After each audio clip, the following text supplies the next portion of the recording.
Sa pagpapatuloy ng impeachment trial ni Chief Justice Renato Corona mamayang hapon, inaasahang haharap si Ombudsman Conchita Carpio Morales.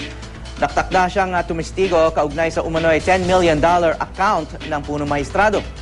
May news to go si Jam Sisante live. Jam.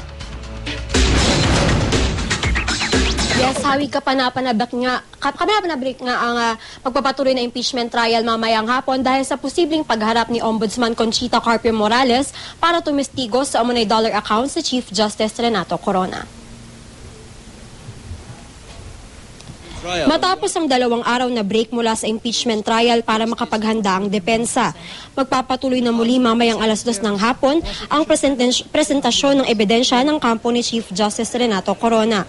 Pero ngayon, hostile witnesses na ang inaasahang tatayo sa witness stand. Kabilang sa mga ipinatawag na impeachment court sa hiling ng depensa, si Ombudsman Conchita Carpio Morales. Malatanda ang pinagpapaliwanag ni Morales si Corona para sa kanya umanong dollar accounts na nagkakahalagang $10 million.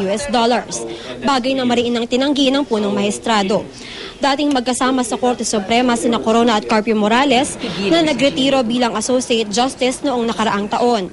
Kabilang din sa mga sinabina ng impeachment court ang mga nagreklamo kay Corona sa Ombudsman na sina Akbayan Representative Walden Bello, dating Akbayan Representative Risa Ontiveros, Civil Society Leader Harvey Ke at iba pa. Hawi, ayon sa depensa ay hindi pa raw sila sigurado kung sino yung una nilang ihaharap mamaya sa impeachment court dahil depende pa raw yan kung sino na yung nakatanggap ng sabina ng impeachment court. At yan muna ang latest mula dito sa Senado. Jam Sisante, GMA News.